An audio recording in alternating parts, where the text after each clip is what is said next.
Selamat datang di Growth Space, tempat kita bisa belajar, tumbuh, dan berkembang bareng. Bersama gue, Jonathan N. Kali ini kita juga mau cerita-cerita, sharing aja santai tentang gimana sih caranya kita bisa mencapai 100 juta pertama gitu ya. Mau 100 juta pertamanya dipakai buat apa silahkan, itu sesuai tujuan kalian masing-masing. Mau dipakai buat beli DP rumah boleh, mau dipakai buat ngumrohin orang tua silahkan ya, atau mungkin diinvestasiin lagi silahkan gitu. Tapi di sini kita coba sharing-sharing tips dan trik mungkin kalau misalnya dari teman-teman ada yang mau sharing juga gitu ya. Ini tenang, ini bukan pamer, kita coba belajar dari pengalaman orang lain dan belajar dari kisah sukses dan mungkin juga kegagalan yang lain ya, biar menjadi pembelajaran buat teman-teman. Jadi kalau menurut gue sendiri, kan sekarang kan lagi yang lagi kenceng itu soal financial planning ya, financial planning. Nah, tapi yang financial planning ini luput perhatikan adalah kan financial planning dia mengatur keuangan ya, mengatur keuangan. Tapi kalau keuangannya sedikit juga kan susah gitu ya. Gimana caranya sih agar kalau kita bisa ngatur keuangan kalau duitnya aja nggak ada gitu kan. Apalagi ini mungkin dari teman-teman yang sekarang masih muda ya, rata-rata usia mungkin masih fresh grad 22, 23 gitu. Dan gajinya ya masih level entry level lah. Mungkin kayak 4 juta gitu ya kalau gue ngambil UMR di Jakarta 4 juta. Nah kalau 4 juta gitu kan dengan biaya hidup di Jakarta kayaknya kalau udah bisa nabung 1 juta aja itu udah bagus banget gitu ya. Dengan biaya makan, biaya transport yang lebih mahal juga gitu. Bisa nabung 1 juta itu oke banget. Apalagi kalau misalnya 500 ribu itu ya oke lah gitu kan. Nah, kalau misalnya uangnya segitu, misalnya, cuma bisa nabung 500 ribu, bisa nabung 1 juta gitu ya. Kapan kira-kira kita bisa mencapai 100 juta pertama gitu ya. Nah, ini kan jadi pertanyaan juga. Nah, mungkin di sini gue juga akan ngajak ngobrol. Misalnya, Han, gimana Han? Menurut lo, lo sekarang mungkin dijelasin dulu ya konteksnya sekali. Sekarang lo kerjanya jadi apa? Terus mungkin status sekarang kayaknya sudah berpasangan juga gitu ya. Terus gimana dengan kondisi keuangan dan journey lo mencapai 100 juta misalnya? Iya, jadi halo semuanya teman-teman, aku Hana, aku, kerja bersama Bang John sebenarnya di Jedai gitu ya sebagai, creative content writer gitu. Dan, untuk saat ini bener yang kayak Bang John bilang status aku itu aku sudah menikah gitu ya. Eee, Perjalanan untuk punya 100 juta pertama. Jadi sebenarnya kalau untuk sekarang sih aku tempuh dengan cara Mmm, investasi sebenarnya, lebih ke Hmm, investasi gitu. Cuma sebenarnya nih aku, dulu Bang John sebelum aku nikah gitu ya, aku tuh sudah pernah, hampir mempunyai 100 juta. Maksudnya oke. aku udah punya tabungan sebenarnya hampir Yap. 100 juta waktu itu. Nah itu sebelum aku nikah, gitu. Nah kalau misalnya aku mau cerita nih gimana perjalanan aku sih untuk bisa sampai hampir punya 100 juta gitu ya. Hmm, Nah, itu sebenarnya karena dulu aku tuh masih single, terus aku, kondisinya pada saat itu orang tua aku tuh masih berpendapatan. Jadi orang tua hmm, aku yap. masih kerja gitu ya, jadi aku tidak punya, tanggungan apapun gitu.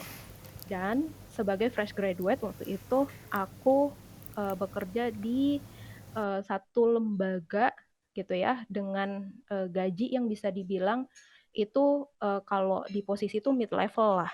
Itu udah sampai gajiku tuh bisa nyampe, double digit Oke. gitu. Jadi dengan kondisi tersebut, kan aku tidak punya tanggungan gitu ya, Ya. gaji fully untuk aku gitu. Terus juga aku masih tinggal di rumah orang tua gitu kan. Jadi pengeluarannya itu kecil gitu.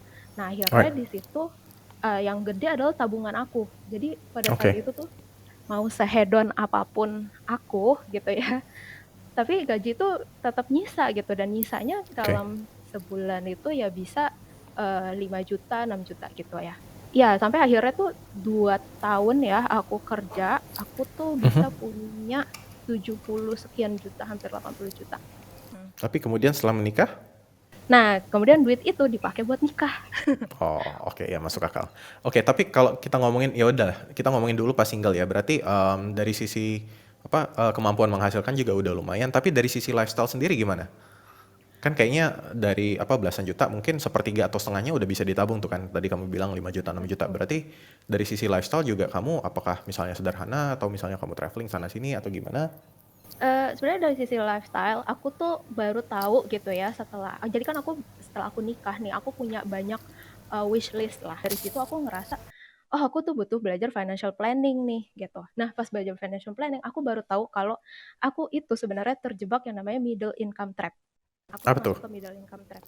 Jadi apa namanya jebakan yang gaji kelas menengah gitulah. Right. Nah intinya middle income trap ini adalah polanya kalau gaji naik, gaya hidup naik. Ya. Nah, aku tuh di situ sebenarnya. Jadi, aku pada saat itu nabung gitu ya. Kok tapi kan tabungan lo tetap banyak. Iya, tapi sebenarnya aku tuh nabung tidak disengaja. Itu karena gajiku Hmm. selalu nyisa. Jadi aku tuh tidak pernah Hmm. kayak oh iya emang niat gitu loh. Nabung sebulan segini gitu. Enggak gitu. Jadi tuh ya udah, duit tuh kayak apa namanya? Dan aku kerjanya kan di ini ya. Kantorku tuh di Sudirman.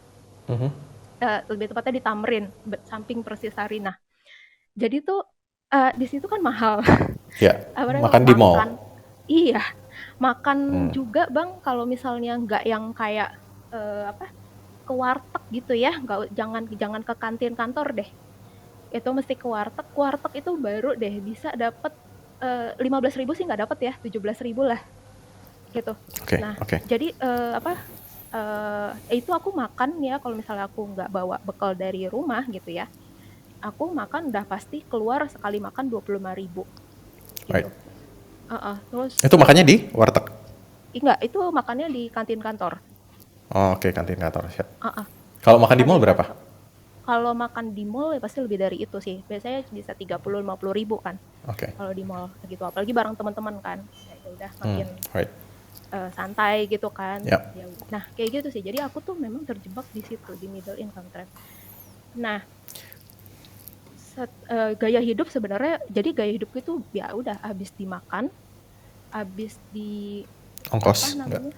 Iya, ongkos, habis di ongkos, rumahku jauh di Bekasi. Right. Sekali transport itu walaupun naik kendaraan umum, let's say aku PP itu 30.000 gitu ya paling murah gitu. Kadang kalau harus udah kemalaman pulangnya, aku kerja bisa sampai jam 9 malam biasanya.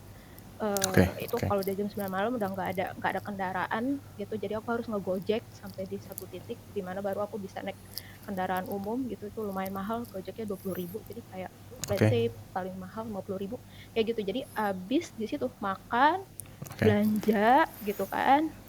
Terus kalau Ya. orang tua mau beli apa, adik mau beli apa gitu-gitu, ya udah aku kasih aja gitu. Jadi bener-bener uang Ya. tuh dihambur-hamburin aja gitu. Ya, ya, oke. Thank you Han buat sharingnya. Dan mungkin yang mau gua rangkum dari sini juga ada di beban tadi middle income trap ya, di mana ketika penghasilan kita naik gitu ya, lifestyle kita jadi naik. Misalnya, taruhlah dulu gaji 5 juta gitu ya, 5 juta mungkin makannya di warteg gitu. Ya. 5 juta makan di warteg yang harganya mungkin 20.000 lah anggap aja ya. 20.000. Tapi ketika misalnya oh gaji kita naik jadi 7 juta gitu ya. Dari 5 juta jadi 7 juta, kita jadi oh ya udah makan di mall nih gitu. Makan di mall padahal kalau kita bandingin gaji naik dari 5 juta ke 7 juta itu kalau di compare itu cuma 40%. Jadi kasarnya gaji naik 40%, tapi makan yang tadinya 20.000, begitu makan di mall 50.000, itu naiknya udah 100% lebih. Gitu ya. Jadi nggak mengikuti kasarnya. Nah, ya, dan kunci pentingnya adalah gimana sih caranya kita bisa menabung lebih banyak, yaitu ketika kita ada bonus nih, kita ada tambahan baik itu bonus atau THR atau misalnya gajinya naik, pengeluaran jangan ikut naik gitu ya. Jadi misalnya tadi kalau 5 juta pemasukan, pengeluaran 4 juta, nabungnya 1 juta gitu ya. Ketika gajinya naik dari 5 juta menjadi 7 juta, ya udah lifestyle tetap aja sehingga lebih banyak ditabung dari 1 juta naik jadi 3 juta kali ya gitu. Ya, betul. Oke, thank you Hana tadi buat sharingnya. Sekarang kita mau coba ngobrol sama Stefanus. Halo Stefanus. Halo, halo Bang John. Halo Stefanus, apa kabar? Sehat? Berasa gak kenal aja Bang Stefanus. Gak apa-apa dong. Kan namanya Stefanus. Halo. Kalau gue panggil Wibi nanti bingung orang Wibi. Mana Wibi? Gitu. Nah, oke. Ya udah, jadi berhubung Stefanus ini namanya Wibi, gue akan panggil namanya Wibi aja ya. Jadi Wib, cerita dikit dong tentang lo pertama kali bekerja. Lo pertama kali bekerja itu gaji lo berapa? Kalau boleh tahu. Oke, Ini lo udah halo. berapa tahun bekerja? Gue sebentar lagi 3 tahun bekerja sih. Oke, 3 tahun Nanti lumayan September lama. hitungannya. Jadi kalau misalnya gue sendiri mungkin dari journey ke 100 juta, ya Mhm. belum. Tapi gue juga cukup ngerasa terbantu sama yang ikut Bang John atau gimana. Ini dikasih ilmu, ada dapat ilmu-ilmu soal kumpulin duit, budgeting, dan segala macam. Jadi kalau misalnya gue sendiri, 3 tahun bekerja ini, di tahun pertama gue waktu itu kerja kurang lebih dapatnya itu berapa ya, bersihnya awal pertama tuh 5 jutaan gitu di Oke, di Jakarta. Depok, di Depok Oke. waktu itu kebetulan. Yang gue beruntung adalah waktu zaman-zamannya gue boleh masuk kerja itu 2018, itu populer tuh salah satu akun financial planner yang suka bagi-bagi ilmu yang katanya, oh mungkin pakai ilmunya sisihin berapa, 20, 30, 50 atau gimana gitu kan. Dan yang sampai sekarang jadi diterapin adalah enaknya yaitu tadi ketika gajian pertamanya langsung 30% masukin ke tabungannya, masukin ke savings, investment atau apapun itu, dan berusaha hidup dengan sisanya gitu jadinya. Dari situ ya jadi pelan-pelan bisa ngumpulin pundi-pundinya itu sih. Itu Itu bisa nabung paling. berapa Wib sebulan kalau boleh tahu dari gaji yang apa? 5 juta itu. Yang dari 5 juta waktu itu ngebudget dari 30-an% tuh bisa 1,5 apa 1,7 gitu. Oh, Dan dapat berarti itu ya, segitu. ya kebetulan kan Nice. karena tadi kan ngobrolin juga gaya hidup dan gimana ya. Kebetulan Mhm. juga satu di daerah Depok waktu itu masih cukup gak segitu semahal Jakarta. Terus juga untungnya adalah pergaulan sama teman-teman kantor itu juga dapatnya gak yang bergengsi. Jadi buat uh, kan ada teman-teman yang ya makan siang pun bukan ke tenan mallnya, ke restonya gitu kan, itu kan bisa Ya. ngabisin. Sedangkan gue dapet divisi teman sekantor yang emang humble gitu, jadi kayak ya udah Hmm. kalau makan siang ke kantin kantor yang habisnya kayak 15 sampai 20 ribu gitu. Jadi itu juga Ya. ngebantu juga, dan ngebentuk mindset juga waktu itu. Emang ya gak harus ngumpulin duitnya gitu, tergantung tujuannya masing-masing gitu. Oke, pertanyaan bodoh. Em, Kalau lo kerja di mall, lo dapat diskon, lo dapat diskon buat makan di tenannya sih enggak ya? Kayak nggak ada jalur orang dalam Sesekali ya? ada. Sesekali ada Oh, kalau oke, misalnya oke. bagi-bagi kupon gitu biasanya. Oke, oke. Oke, nah mungkin, tapi ini gue juga mungkin setuju ya dengan Wibi di sini, karena kalau misalnya teman-teman misalnya ya gaji 5 juta gitu ya, gaji 5 juta sekali makan di mall itu kurang lebih anggaplah 50 ribu, 50 ribu ya, itu udah 1% dari gaji. Gitu. Nah kalau misalnya kalian kerja Yep.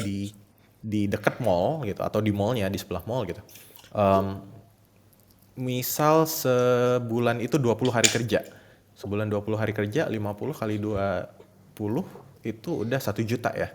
Jadi 1 juta eh, itu 20% dari gaji kalian tadi sudah habis buat makan. Itu makannya baru 1 kali sehari tuh, belum makan malamnya. Hmm. Gitu ya. Dan itu baru makan di 20 hari gitu ketika bekerja. Nah, tapi pengeluaran itu bisa jauh lebih hemat ketika misalnya makan di kantin karyawan. Kantin karyawan anggap aja 20 ribu tadi ya, dikali 20 hari kerja, jadi 400 ribu gitu. Nah, kan bedanya lumayan jauh ya. Buat gaji 5 juta itu kamu sudah menghemat dari 6% gitu, dari 400 ribu ke 1 juta gitu ya. Menghemat 600 alias 6%. Nah, jadi itu sebenarnya yang salah satu tips yang kurang lebih bermanfaat juga mungkin dari Wibi gitu. Gimana caranya agar biar kita di mall tapi kita apal kantin karyawan itu ada di mana gitu ya. Yep, bener. Kalau gue ngerasanya bukan berarti kayak ngelarang jangan, kalian nggak boleh makan di mall, harus hemat, hemat-hematnya nggak gitu. Itu namanya pelit gitu. Tapi lebih dicek kebutuhannya apa. Kebutuhannya makan buat kenyang ya, antara bedanya makan di kantin karyawan atau sama di mall, bedanya apa, kenyangnya juga sama kan, tapi keluar duitnya beda gitu kan. Mendingan kalau misalnya untuk kita keluar duit lebih itu ditujukan buat ada tujuannya, misalnya ya ngejar experience atau ketemu bareng temen yang emang uh, kalian rasa oke juga gitu. Jadinya bukan benar-benar menjustifikasi benar-benar harus hemat. Itu kalau misalnya benar-benar kayak gak boleh sampai ke mall, itu bukan hemat sih, jatuhnya jadi pelit sama diri sendiri sih itu. Tapi tergantung, tergantung. Menurut gue ketika gaji lo 5 juta ya, menurut gue belum saatnya lo makan di mall. And it's okay gitu loh. Karena ya itu biayanya tuh cukup besar ya, yang ngambil berapa persen dari gaji gitu kan. Oh iya. Kecuali ya kayak lo menyediakan nabung ya udahlah, berarti gue nggak belanja atau apa, konsekuensinya ya biar demi gue bisa makan di mall, ya silahkan juga gitu kan. It's okay gitu. Yang penting kita mengerti aja konsekuensinya. Jangan sampai nggak sadar gitu ya. Kan kerja di mall itu kayak kadang tiap hari beli kopi Starbucks lah gitu ya. Pagi-pagi kayaknya asik nih ngopi Starbucks. Tapi kan sekali kopi aja udah 50.000. Tambah lo makan di mall lagi 50.000, udah 100.000. Nah ini yang kadang kita tidak menyadari gitu. Tapi oke. Thank you banget dari Wibi. Sekarang gue mau ke Natania dulu. Jadi Natania ini adalah seorang praktisi HR dari salah satu bank terkemuka di Indonesia. Halo Natania. Halo. Halo. Nah, jadi nih sebagai salah satu praktisi HR, gue mau nanya ini nih soal gaji. Gaji gitu. Mungkin nggak harus pakai gaji di kantormu lah, tapi bisa di kurang lebih standar gaji di Jakarta gitu ya. Nah, kira-kira kan pertama kali orang fresh grad misalnya, anggap aja masuk gajinya 5 juta ya. Kalau di kantor lo berapa gajinya fresh grad? Fresh grad sebenarnya tergantung juga ya, balik lagi. Cuman kalau range mungkin di 5 kali ya, 5, 6. Ya anggaplah sekitar 5 berarti ya. UMR lebih dikit. Nah, kalau gitu kan sebenarnya salah satu yang bisa mendorong untuk kita bisa mencapai tabungan 100 juta tadi kan kita udah ngomong soal memangkas pengeluaran ya. Jadi pengeluaran ditahan, lifestyle-nya ditahan sehingga lebih banyak yang bisa ditabung. Nah, sekarang kita mau ngomongin dari sisi pemasukan, terutama dari hal karir nih. Nah, kira-kira nih kalau misalnya dari level baru masuk nih untuk ke posisi jenjang karirnya gimana sih? Misalnya baru masuk terus jadi associate ya, senior associate, terus jadi junior manager gitu kah? Nah, ini kalau ngomong kayak gini nih, kalau ngomong sektor ini juga beda-beda ya. Maksudnya kayak kalau misalnya orang mungkin FMCG kayak gitu maksudnya mungkin lebih jelas gitu ya. Tapi misalnya kalau kayak yang di perbankan beda-beda kali ya, bukan ini, lebih ke sebutannya beda, tapi mungkin bentukannya kayak gitu juga. Jadi dari yang ngomongnya dari level staff gitu ya, dari level staff terus nanti bisa naik jadi senior, terus jadi asisten manajer, jadi manajer dan sebagainya gitu. Oke. Di posisi mana gue bisa mendapatkan gaji belasan juta? Di posisi mana? Kalau based on tempat pekerjaan gue sekarang, harusnya sih kalau ngomong belasan juta bersih ya, kita ngomong belasan juta bersih, mungkin di level asisten manajer mungkin. Itu udah bisa. Oke, nah terus kira-kira kalau standarnya di situ nih, atau ya mungkin lo punya insight sendiri ya sebagai praktisi HR, berapa lama waktu yang dibutuhkan dari seorang staff gitu ya untuk menjadi sampai level assistant manager itu? Kira-kira berapa tahun kah, atau dia harus melewati apa dulu kah gitu?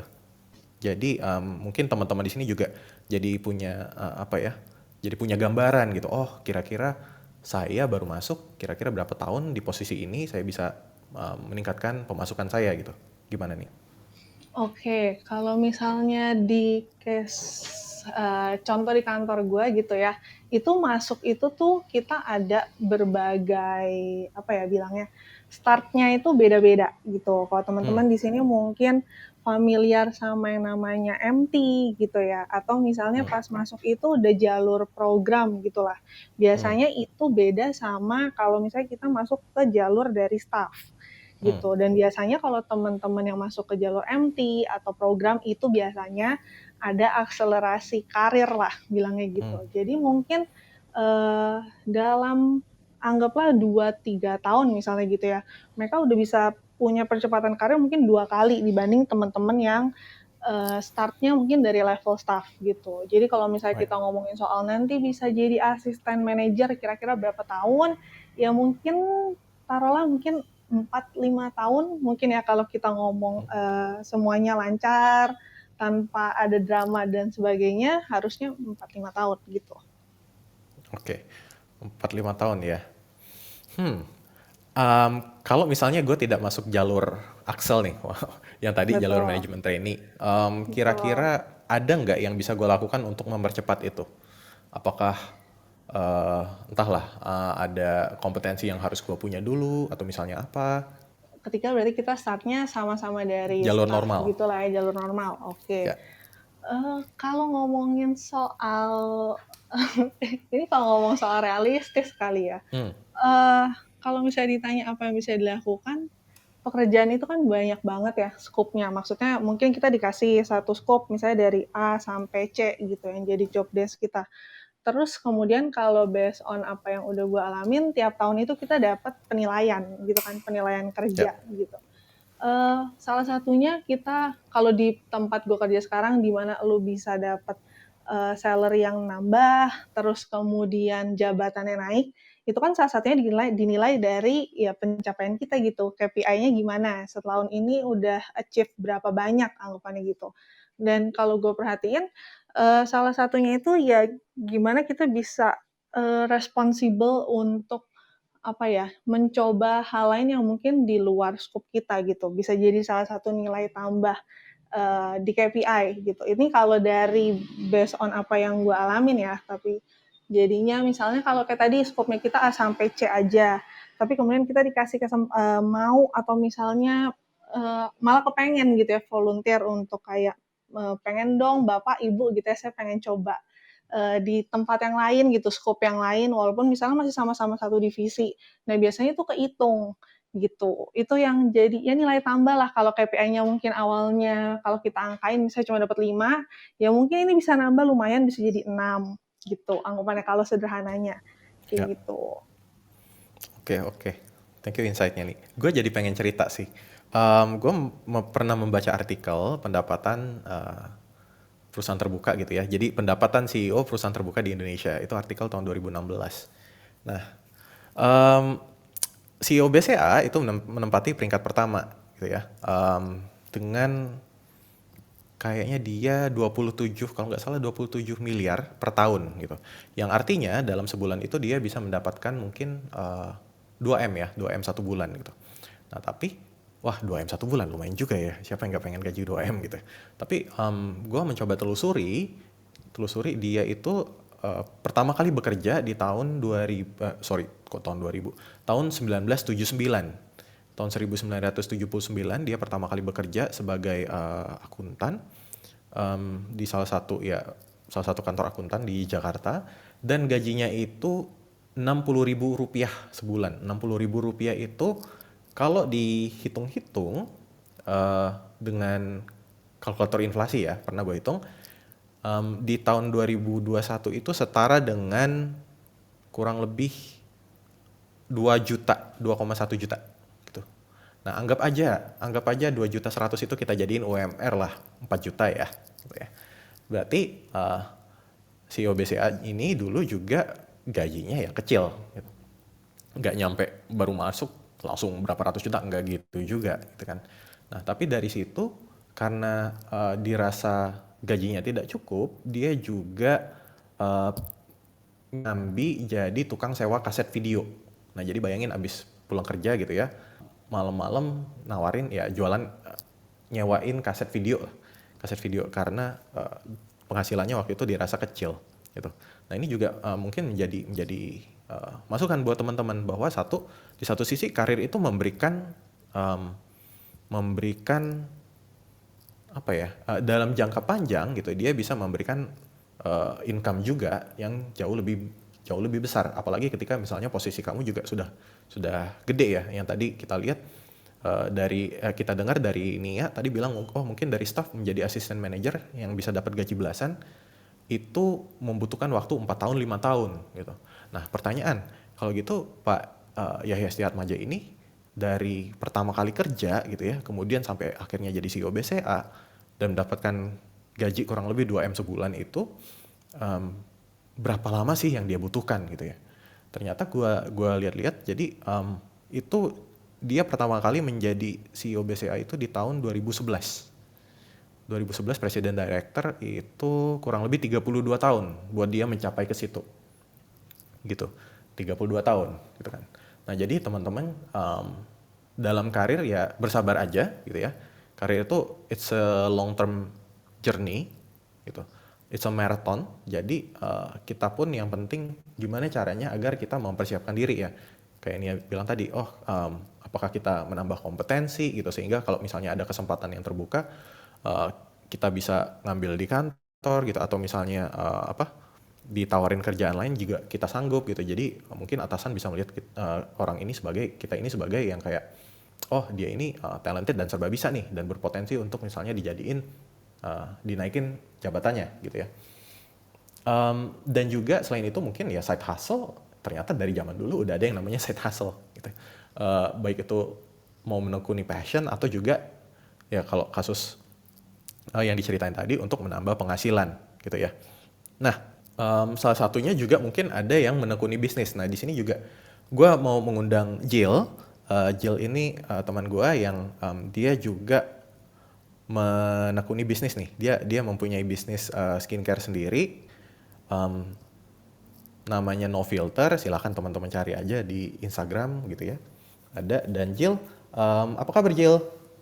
Hai John, baik. Gimana? Baik. Nah, Jill, jadi kan gini, Jill. Katanya bisnis itu kan sebenarnya membantu kita generate uang lebih cepat ya. Jadi kan pemasukan bisnis juga lebih gede kan. Daripada kan kita kalau kita sebagai karyawan cuma menerima gaji bulanan gitu ya. Tapi kalau kita jadi pemilik bisnis kan kita bisa menerima profit dari bisnis itu gitu. Berapapun Betul. profitnya ya. Tapi Ya. kan sebenarnya kalau misalnya yang kayak gini menurut lo gimana? Apakah lo setuju atau sebenarnya it's debatable atau gimana? Soal bisnis bisnis untuk membantu mencapai 100 juta. Ini debatable ya, dalam arti seperti ini. Tujuan lo berbisnis apa gitu ya. Ada tipe orang yang memang buat bisnis itu bisnis sampingan, misalnya dia kerja kantoran, kemudian ada bisnis sampingan dia hobi kaligrafi, kemudian ya udah dia side jobnya dia kaligrafi, dia buat bisnis, tiba-tiba booming jadi bisnis gitu lah ya. Tapi dia itu nggak mimpi bisnisnya itu bisa jadi gede gitu. Ini maksudnya memang ada orang, tujuan hidup orang nggak selalu menjadi sukses kaya banget, menjadi 100 besar Indonesia, enggak. Jadi nggak ada yang salah, nggak ada yang benar. Hanya saja ada yang seperti itu. Jadi ada yang misalnya, gue pengen jadi dropshipper, pengen jadi gede nggak? Oke lah, gue cuma pengennya jadi sampingan doang. Tapi it's not my main business and it's perfectly fine. Jadi kalau misalnya dengan mindset seperti itu, semua profitnya diambil untuk diri sendiri dan jadi punya penghasilan tambahan, jadi berkali-kali lipat penghasilannya bisa. Tapi kalau gue ketika gue menjalankan bisnis ini, gue lebih dengan mindset adalah gue pengen menumbuhkan bisnis ini gitu loh.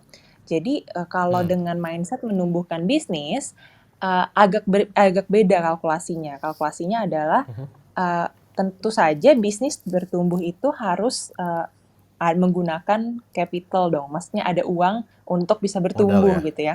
Iya. Jadi bukan cuma modal ya, tapi setelah modal awal lu masukin, operational selanjutnya tetap lu harus butuh kan. Dan itu nggak mungkin stagnan. Misalnya bulan pertama pengeluarannya 5 juta, 10 tahun lah dari sekarang pengeluaran lu tetap 5 juta, maka bisnis lu nggak akan bertumbuh gitu.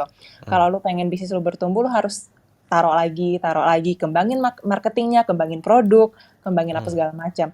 Karena itu ketika ada laba yang masuk gitu ya, lu tetap harus menyisihkan untuk perusahaan lo gitu, bisnis lo. Pertanyaannya sekarang, seberapa cepat lo ingin bisnis lo berkembang dan seberapa cepat lo rela untuk nggak foya-foya untuk sementara waktu gitu. Nah, kalau misalnya lo mindsetnya, bisnis gue ya udahlah, kalau bisa nambah produk bagus, kalau enggak juga nggak apa-apa, ya nggak apa-apa. Berarti lu bisa ambil misalnya 80% lu ambil buat uang lo sendiri, Mhm. 20%-nya lagi lu tabung di tempat perusahaan lo, itu nggak masalah. Tapi ketika mindsetnya, oke gue pengen nih bisnis gue 10 tahun lagi bisa ada pabrik sendiri gitu ya. Nah itu Mhm. memang sistemnya harus berubah. Justru Yap. kalau dari sisi gue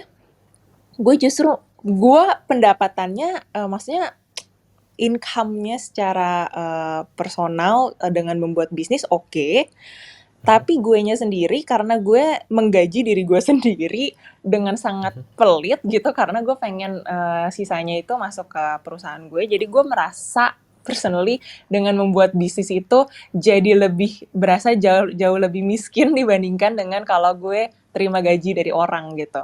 Karena Right. terakhir gue kerja itu gaji gue lumayan banget. Terus habis itu gue keluar, gue buat bisnis. Jadi berasa banget gitu. Mhm. Awal-awal nggak ada pemasukan karena lagi product development. Terus ketika udah mulai jalan pun, udah mulai merencanakan rencana yang lebih besar untuk bisnis sendiri. Oh gue kedepannya pengen buat ini, pengen buat ini. Nah jadi udah mulai tuh, oh kayaknya kurang deh. Kita harus punya target finansial seperti ini. Dan berarti gaji gue per bulan yang gue bisa pakai untuk diri gue sendiri ini hanya segini nih gitu. Right. Makanya sekarang gue ada side hustle. Jadi gue udah lumayan ngobrol-ngobrol sama sana sini, dan gue selalu jujur sih. Gue bilang, lo tahu kan gue lagi buat bisnis nih, kalau lo ada project lain gitu yang gue bisa bantu, gue mau bantu. Karena gue sebenarnya Right. kalau gue nggak harus ambil gaji sama sekali dari No Filter ini, I will choose that path.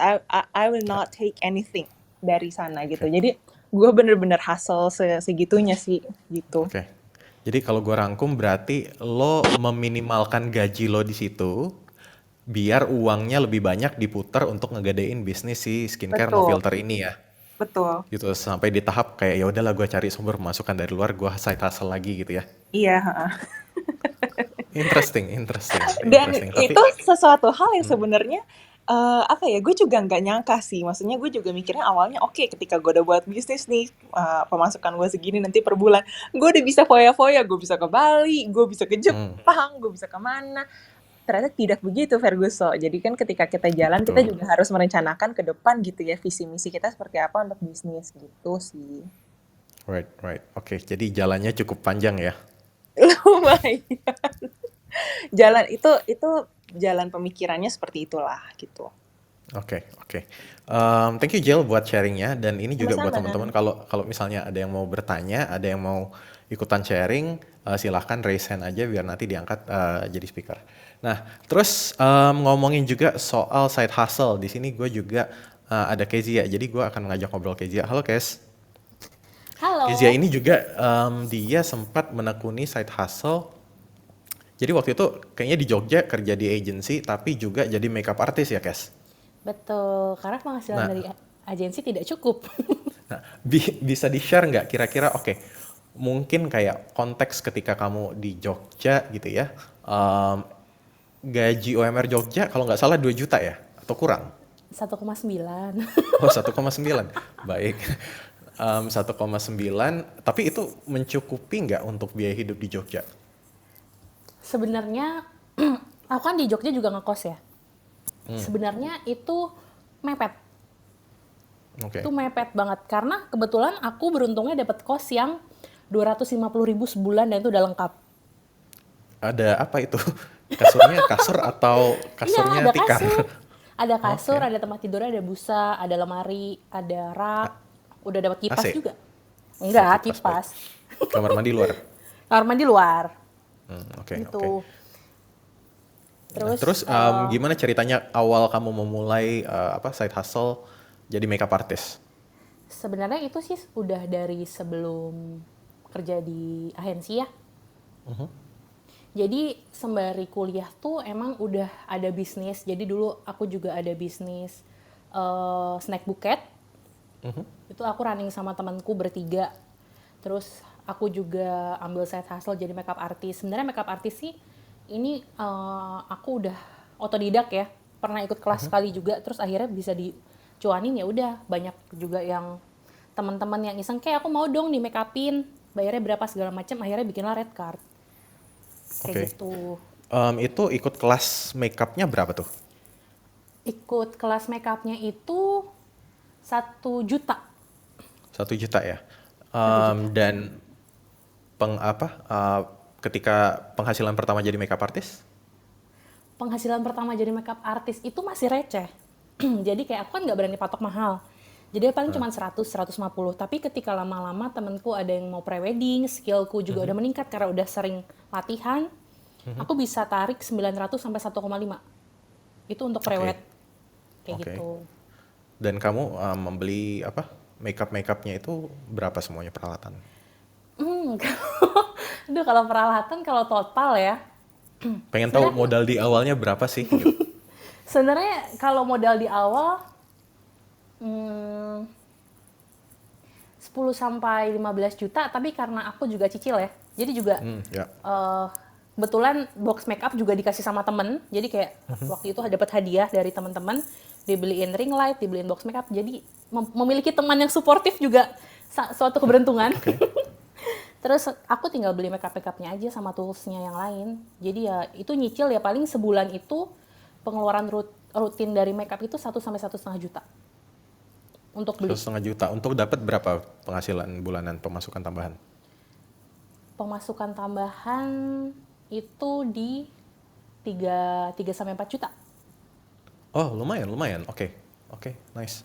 Berarti ya kurang lebih tadi kayaknya tetap harus ada modal di awal ya, mungkin sama kayak bisnis, tapi side hustle ini mungkin tadi buat ya ningkatin skill kita juga, terus beli alatnya juga, sehingga nanti bisa diputar kira-kira bisa nambah pemasukan berapa gitu ya, dari yang tadi mungkin penghasilannya cuma dari gaji, tapi ya itu kan tadi ketika misalnya sebulan bisa dapat 3 juta gitu ya dari makeup artist ini, dikurangin biaya operasional lah, anggap aja dengan biaya operasional sama juga buat beli alat segala macam. Jadi masih bisa dapat tambahan 1 juta gitu ya, yang kalau di Jogja itu ya konteksnya udah setengah gaji UMR, lumayan. Iya, betul. Dan actually sebenarnya kalau untuk memulai makeup di awal sih modalnya cuma 500 sampai 1 juta. Oke, 500 sampai 1 Jadi juta.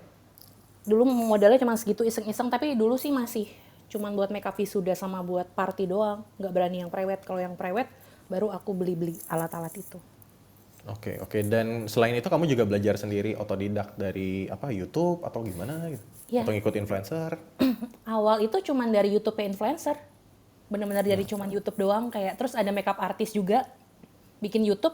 Itu bener-bener aku ngikutin, aku belajar. Jadi kayak tiap hari itu dulu tuh make upan, terus kayak aku manggil teman-teman buat aku make upin dia buat latihan. Ya. Dan mungkin itu juga ya dari kita harus meningkatkan skill. Betul. Tentu saja baik, tapi ya ada yang berbayar gitu, tapi banyak juga cara-cara buat kita bisa belajar otodidak.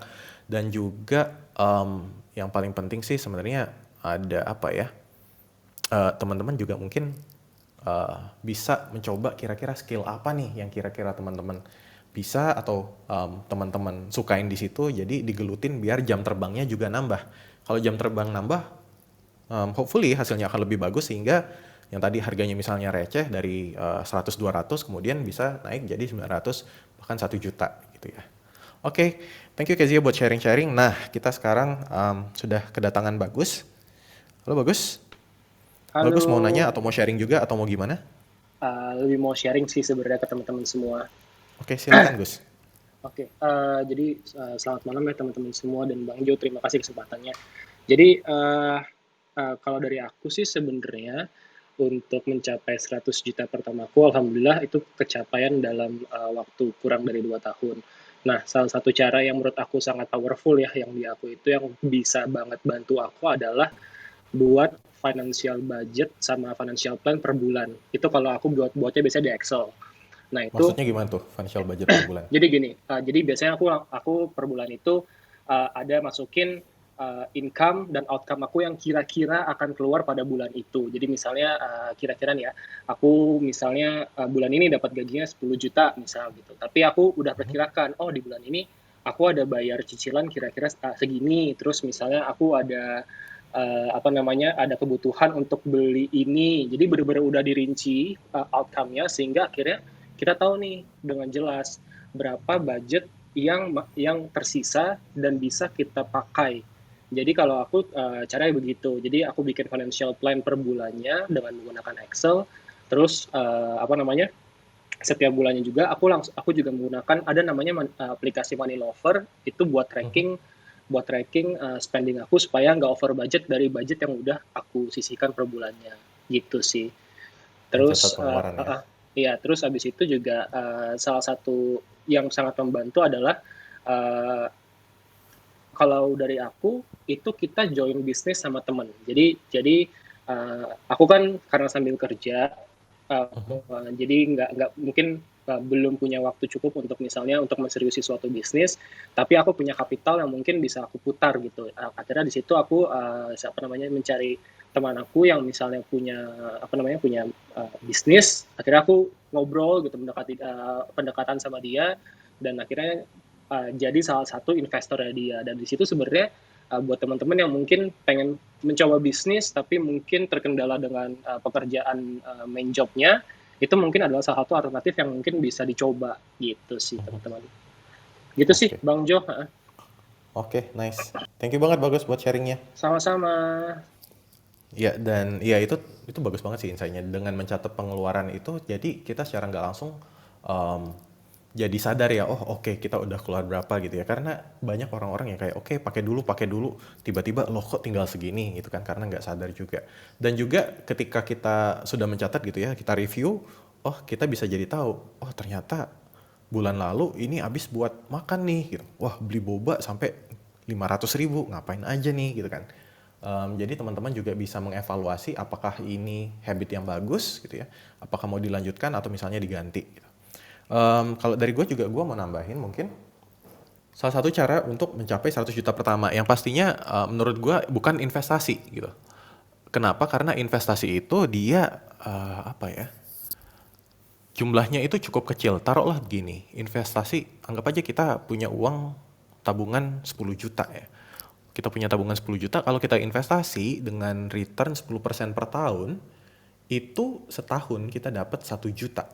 Gitu ya. Bayangin, kita nunggu 1 tahun untuk dapat 1 juta. Sementara kalau kita dengerin yang kata Kezia tadi gitu, dengan dia misalnya dia menekuni side job gitu ya, side job jadi makeup artist, dia aja bisa dapat 3 juta dalam waktu 1 bulan gitu. Tentu ada masanya menuju ke situ. Di awal-awal mungkin receh-receh dulu, mungkin cuma 300.000, 500.000 gitu, tapi akhirnya bisa sampai 3 juta gitu ya. Dan itu tidak perlu menunggu waktu 1 tahun untuk dapat si 3 juta itu. Nah, jadi mungkin salah satu cara strategis buat mencapai 100 juta adalah meningkatkan earning power dalam artian kemampuan kita menghasilkan uang. Kemampuan menghasilkan uang yang nggak dari gaji doang. Misalnya, oke, kalau misalnya kita bekerja, yang tadi sharing dari Nia juga, kalau misalnya dari level staff gitu ya, level staff mungkin masuknya gaji 5 juta. Tapi ketika kita sudah di level assistant manager, itu kita udah bisa dapat gaji belasan gitu. Anggaplah 11 gitu ya, yang paling bawah dulu deh. Kita bisa dapat gaji 11 juta, udah ada peningkatan 6 juta gitu. Nah, tapi selain itu mungkin ada nggak skill-skill yang bisa kita manfaatkan untuk menambah penghasilan.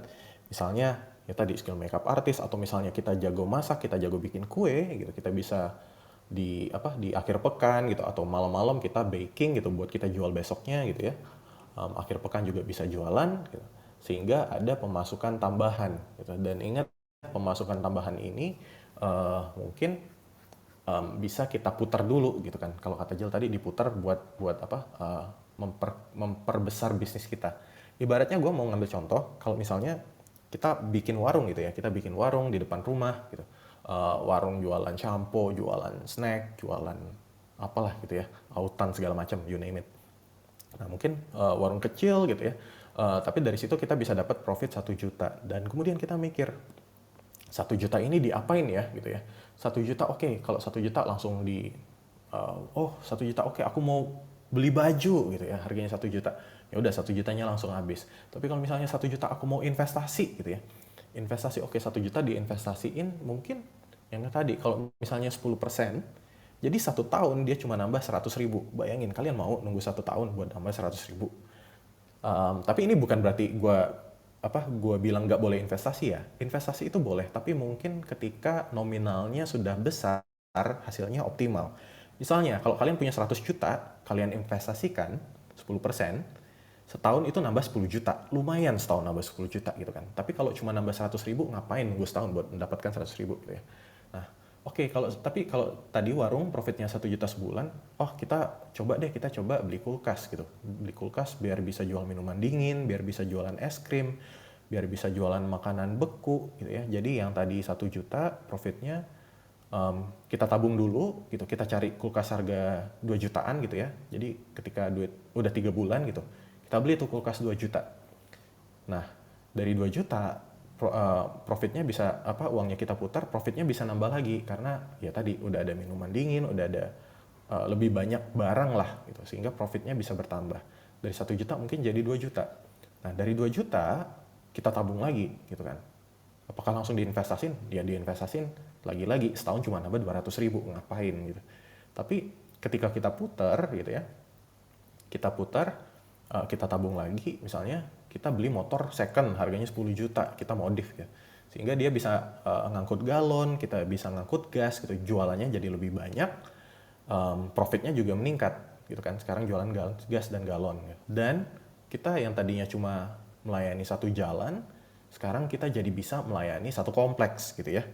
Satu kompleks yang jadi pelanggannya jadi jauh lebih banyak gitu. Dan profitnya juga meningkat, mungkin bisa jadi 4 juta, 5 juta sebulan dari kita jualan galon juga gitu. Nah, ini kan yang tadinya warung kita yang cuma profitnya 1 juta sebulan, tapi kemudian kita naikkan lagi sehingga dia bisa jadi 4 juta atau 5 juta sebulan gitu loh. Dan ketika penghasilannya sudah banyak, kita bisa menabung mencapai 100 juta jauh lebih mudah, gitu, jauh lebih cepat. Nah, ketika sudah mencapai 100 juta baru masukin tuh di investasi biar bisa generate uang return yang lumayan juga gitu. Ini memang yang lebih strategis. Jadi gimana caranya kita bisa ningkatin earning power. Tapi kebanyakan rata-rata dari kita itu mikirnya konsumtif gitu kan. Ketika ya udah nih warung udah dapat profit 1 juta sebulan gitu ya. Oke, belanja apa kita gitu kan.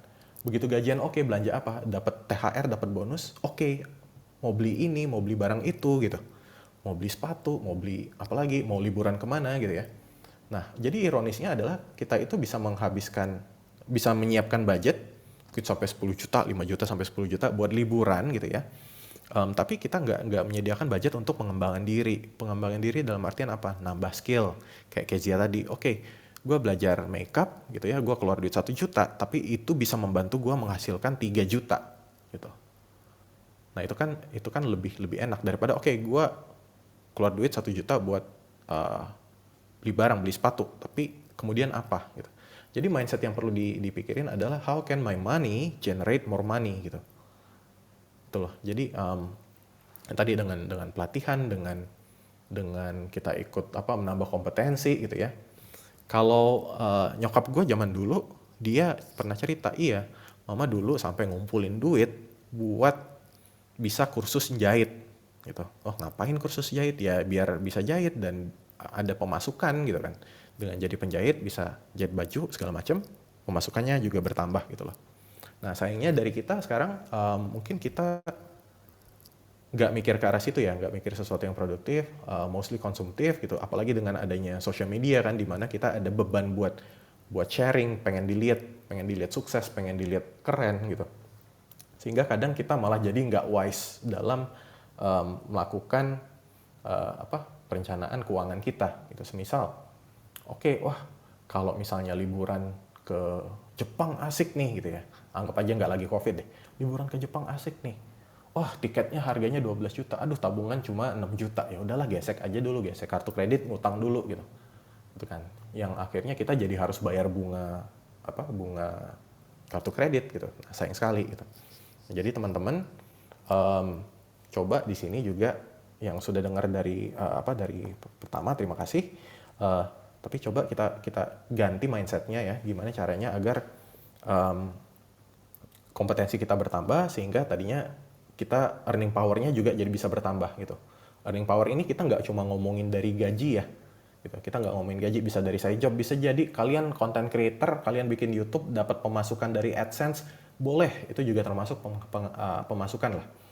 Jadi earning power nggak cuma dari satu hal. Kalau kalian penulis bikin buku dapat royalti, itu juga termasuk earning power. Nah, tapi kan untuk bisa menulis buku mungkin kita harus mempunyai skill menulis. Untuk kita bisa mempunyai skill menulis, kalau yang sudah ada mungkin ya udah silakan. Tapi kalau yang belum ada, oke, carilah tempat di mana kalian bisa belajar menulis gitu. Cari workshop gitu kan. Mungkin follow penulis-penulis yang sering ngasih tips gitu. Sehingga kalian pun ada kemampuan, ada keterampilan untuk menghasilkan itu. Gitu ya. Jadi mungkin itu yang bisa di-share malam ini. Terima kasih buat teman-teman. Atau juga kalau kalian mau belajar lebih dalam untuk tahu gimana sih caranya mencapai 100 juta pertama. Gue kemarin sempat mengadakan webinar tapi udah lewat. Tapi kalian boleh bisa beli rekamannya. Kalian ke loket.com aja, cari growth space di situ, dan nanti ada webinar 100 juta pertama. Silahkan tonton rekamannya di situ biar tahu tips-tips strategis dalam mencari peluang. Oh, sebagai penutup, ngomong-ngomong soal peluang, ini penting banget. Jadi ya, gue mau cerita dikit soal kodok dan lalat. Gitu ya. Jadi kodok itu menganggap, kodok itu melihat lalat yang bergerak sebagai makanan. Gitu ya, lalatnya harus bergerak. Kalau lalatnya diam atau tidak bergerak, atau lalatnya mati, kodok tidak melihat itu sebagai makanan. Gitu. Entahlah, mungkin refleksnya seperti itu, dikasih dari Tuhannya begitu, entahlah ya. Tapi itu ketika lalatnya mati, dia tidak melihat itu sebagai makanan. Nah, ironisnya kalau misalnya kodok ini kita masukkan ke satu kotak penuh lalat mati, ya, lalatnya mati semua, kodoknya kita masukin, kita tutup, dia akan mati kelaparan di atas makanannya sendiri. Gitu. Ironis. Dia mati kelaparan di atas makanannya sendiri. Kenapa? Karena banyak makanan di situ, tapi dia tidak bisa melihat ini sebagai makanan. Gitu. Nah, wah kodok bego ya. Nah, ya bisa jadi kita juga seperti itu. Kenapa? Karena kadang kita kita nunggu peluang muncul gitu. Tapi kita nggak sadar bahwa sebenarnya peluang itu ada di mana-mana, ada di sekitar kita. Gitu. Nah, jadi jangan sampai teman-teman juga kayak kodok tuh, nunggu makanan datang padahal makanannya ada di bawah kakinya sendiri. Kita nunggu peluang muncul, jangan-jangan peluang itu sebenarnya ada di bawah kaki kita sendiri, ada di depan mata kita, tapi kita tidak bisa melihat itu sebagai peluang. Nah, gue juga di rekaman webinar yang di loket.com itu, gue juga sharing cara-cara melihat peluang, silahkan cari di situ. Tapi semoga ini juga bisa jadi bahan renungan buat teman-teman gitu ya. Gimana sih caranya bisa melihat peluang gitu ya. Karena sekarang kan kayak dari kamu jadi content creator itu aja udah bisa mendatangkan peluang banyak gitu. Kalau gitu mungkin itu yang bisa gue share dari sini. Gue ingin mengucapkan terima kasih juga kepada pembicara-pembicara kita tadi. Ada Kezia, ada Hana, ada Jill, ada Bagus, ada Wibi, dan juga Nia. Terima kasih. Dan terima kasih juga buat teman-teman. Sampai jumpa di acara Growth Space berikutnya. Sampai jumpa, selamat malam dan selamat istirahat. Terima kasih.